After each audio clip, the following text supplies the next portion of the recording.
कभी सोचा है एक वॉरियर जो कभी स्ट्रॉन्गेस्ट कहलाता था वो अपनी हार से नहीं अपनी सोच से हार गया। ये कहानी है कोकोसिबो की, जो सेंचुरीज तक अपर मून बना रहा लेकिन अपने ही अंदर की इंसानियत से हार गया।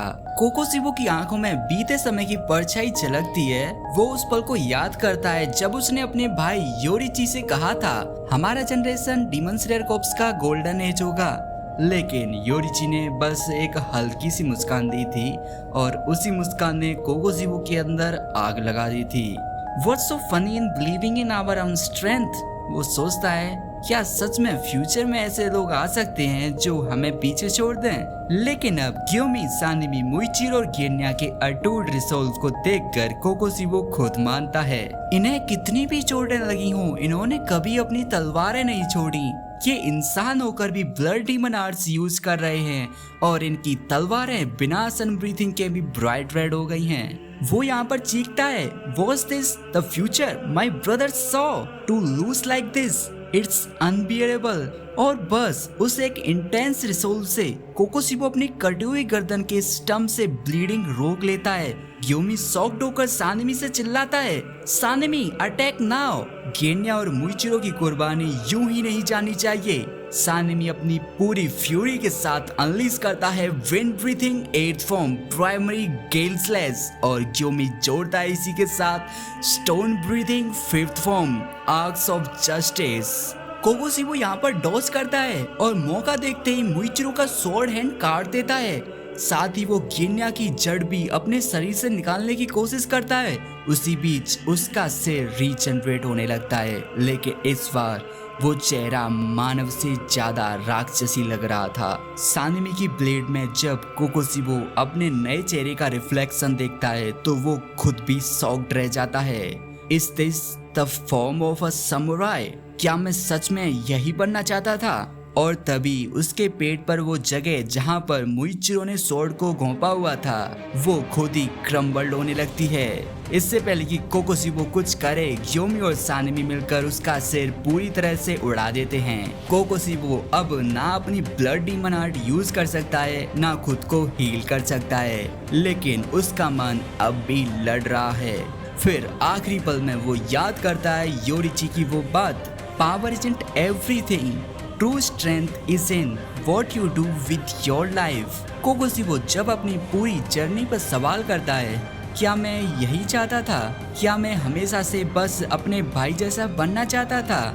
और आखिरी सांसों में वो बस इतना कहता है, I am a disgrace, all I ever wanted was to be like you Yoriichi. Kokushibo यानी कि कभी इंसान रहा मिचिकात्सु अब अपने अतीत की ओर देख रहा है। जेलेसी में वो कहता है, जो लोग दूसरों से जलते नहीं वो बस लकी होते हैं, क्योंकि उन्होंने कभी सन जैसा कोई इंसान देखा ही नहीं। वो याद करता है उस इंसान को जिसकी प्रेजेंस इतनी इंटेंस थी कि बाकी सब कुछ बस फेड हो गया था, योरिची सुगुकुनी। वो समय जब इन दोनों ट्विंस को मनहूस माना जाता था। जब ये दोनों भाई पैदा हुए, योरिची के माथे पर एक बर्थ मार्क था जिसे लोग अपशकुन मानते थे। उनके पिता ने तो योरिची को मरवा देने तक का आदेश दे दिया था, पर माँ ने विरोध किया और फैसला हुआ कि योरिची को 10 साल की उम्र में मंदिर भेज दिया जाएगा। भले ही दोनों भाई एक ही घर में थे, लेकिन उनका रिश्ता दीवारों के पीछे पल रहा था। मिचिकात्सु अक्सर देखता था योरिची उनकी माँ के बाएं तरफ चुपचाप चिपक कर बैठा रहता था। उसे लगता था कि योरिची एक कमजोर और डरपोक बच्चा है। मिचिकात्सु चोरी से योरिची के कमरे में जाता और एक बार उसने उसके लिए एक फ्लूट भी बना दी थी।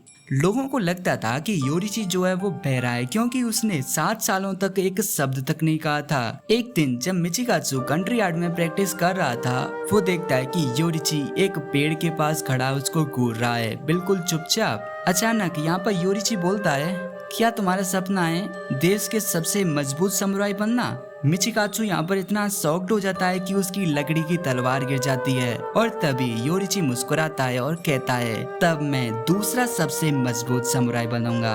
पर मिचिकात्सु को ये सब बेहद ही बेवकूफी भरा लगा।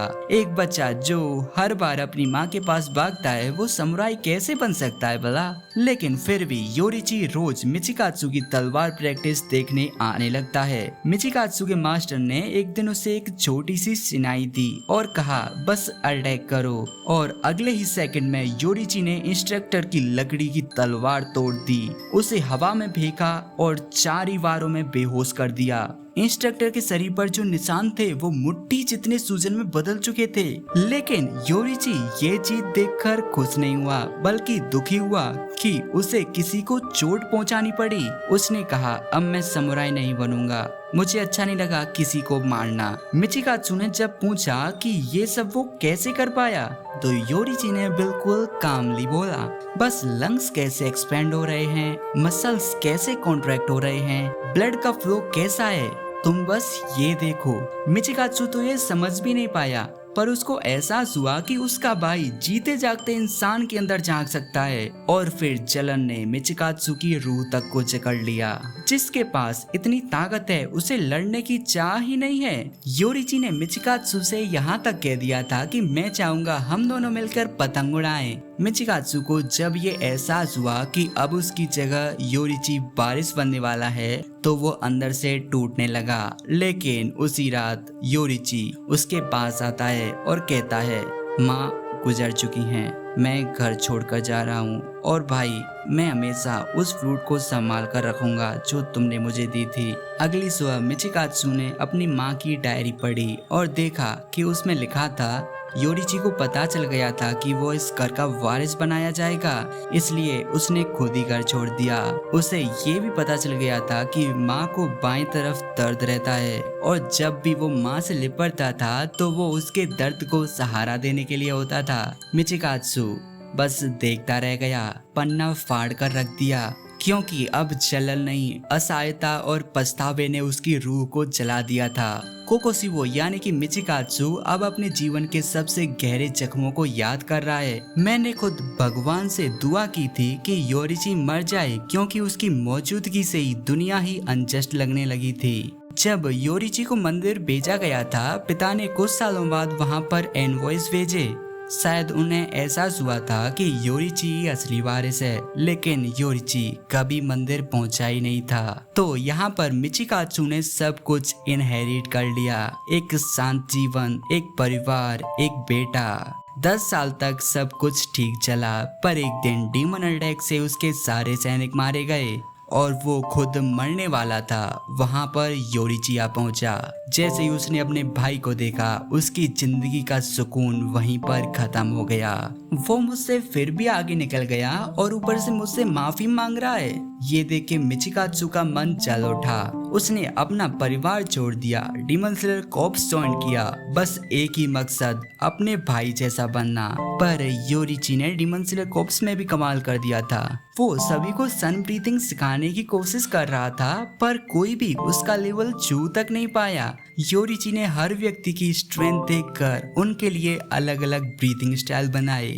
मैं भी मार्क हासिल कर पाया था, लेकिन सन ब्रीथिंग मुझे कभी नहीं आई।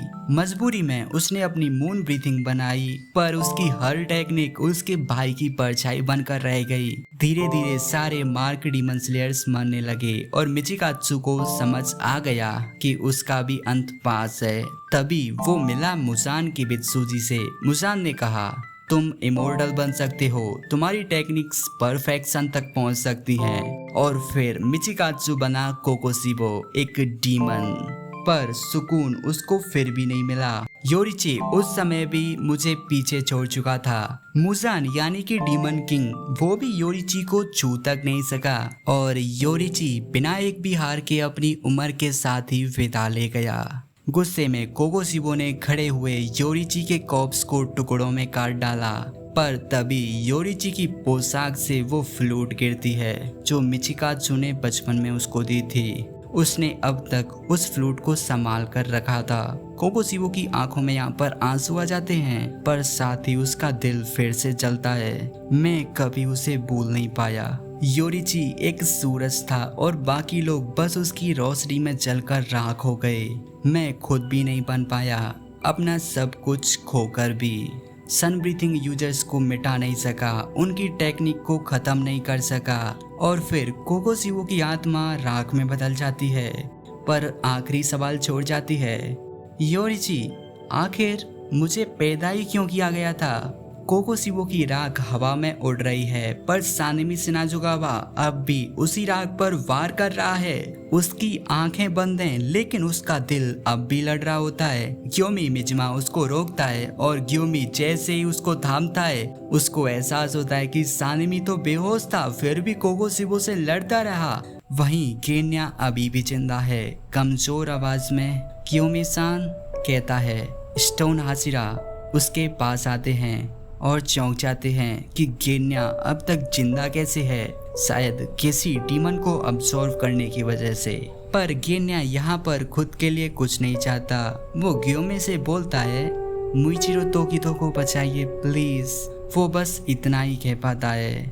ग्योमी सानेमी को गेन्या के पास लेटा देता है। गेन्या यहाँ पर सुकून से मुस्कुराता है। आखिरकार भाई जिंदा है। ग्योमी अब मुइचिरो के पास पहुंचता है जो लाइफलेस जमीन पर पड़ा है। स्टोन हाशिरा उसकी आंखें बंद करते हुए कहते हैं, तुमने अंत तक साहस दिखाया मुइचिरो। हमारी जीत तुम्हारे और गेन्या के बलिदान की देन है। पर अगले ही पल मुइचिरो की आत्मा जागती है और सामने खड़े हैं उसके भाई युइचिरो तोकितो। तुम क्यों वापस नहीं लौटते? तुम मर क्यों नहीं गए? युइचिरो की आंखों में यहाँ पर आंसू हैं पर गुस्सा भी। मुइचिरो की आंखें भी नम हो जाती हैं। भाई क्या तुम मेरी कोशिशों को कभी नहीं समझोगे? युइचिरो कहता है कि ये मौत बेकार थी। मुइचिरो जवाब देता है, मैं भाग सकता था लेकिन मैंने अपने दोस्तों को नहीं छोड़ा। मैंने उनको बचाने के लिए अपनी जान दी। मैं मुस्कुराना फिर से सीख पाया था क्योंकि मेरे पास दोस्त थे, इसलिए मेरी मौत बेकार नहीं थी। कृपया करके ऐसा मत बोलो। युइचिरो अपने शब्दों पर पछताता है और फिर वो अपने छोटे भाई को गले से लगा लेता है। दूसरी ओर सानेमी को होश आता है और फिर वो यहाँ पर देखता है गेन्या उसकी आंखों के सामने धीरे धीरे खत्म हो रहा है। सानेमी चीखता है, मैं तुमको बचा नहीं पाया, मैं कुछ नहीं कर पाया।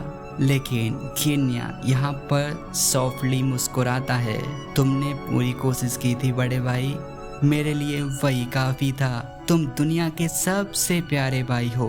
मैं चाहता हूँ कि तुम खुश रहो। सानेमी की आंखों से आंसू रुकते नहीं और गेन्या धूल बनकर हवा में बिखर जाता है।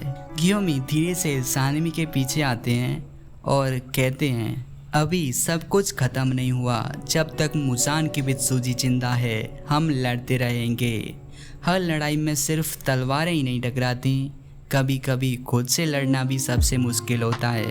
कोकोशिबो यहाँ पर अपनी जेलिसी से हार गया। गेन्या और मुइचिरो अपने प्रिंसिपल्स के लिए जीत गए। तो इस कहानी ने हमें ये सिखाया है कि ग्रेटनेस सिर्फ पावर में नहीं होती बल्कि उस सेक्रीफाइस में होती है जो हम दूसरों के लिए करते हैं। अगर आपको ये एक्सप्लेनेशन पसंद आया हो तो प्लीज इस वीडियो को लाइक जरूर करो और अपने थॉट्स कमेंट्स में लिखो और सब्सक्राइब करो इस चैनल को ऐसे ही सिनेमैटिक्स ब्रेकडाउन्स के लिए। तो मिलते हैं नेक्स्ट ब्रेकडाउन में, तब तक के लिए आप लोग अपना ख्याल जरूर रखिएगा।